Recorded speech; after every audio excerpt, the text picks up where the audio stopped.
Assalamualaikum warahmatullahi wabarakatuh. Bersama saya Mia Utari dalam berita korupsi oknum Kades Pulau Borang Banyuasin di meja hijaukan jaksa. Korupsi alokasi dana desa separuh dari jumlah pagu anggaran senilai 3,4 miliar. Oknum mantan Kades Pulau Borang Kabupaten Banyuasin bernama Rajiman di meja hijaukan jaksa Kejari Banyuasin.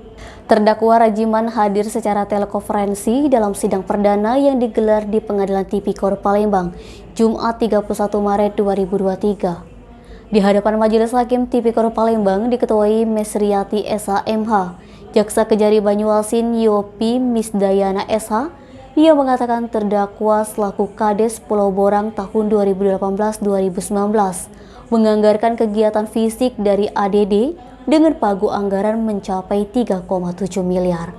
Namun, pembangunan fisik dari ADD seperti pembangunan fisik Posyandu Desa Pulau Borang nyatanya diduga tidak dibangunkan sama sekali oleh terdakwa.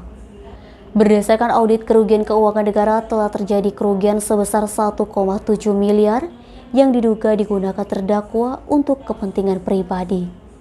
Atas perbuatan tersebut, terdakwa Rajiman dijerat sebagaimana diatur dan diancam dengan primer pasal 2 atau subsidiar pasal 3 Undang-Undang tentang Tindak Pidana Korupsi. Dikarenakan terdakwa tidak mengajukan keberatan atas dakwaan jaksa, maka Majelis Hakim memerintahkan jaksa untuk menghadirkan saksi-saksi dalam pemeriksaan perkara pada 12 April 2023 mendatang. Fadli Sumik.co melaporkan. Jangan lupa like dan share video ini, subscribe YouTube Sumiko Official. Selalu terapkan protokol kesehatan, sehat bahagia selalu untuk kita semua.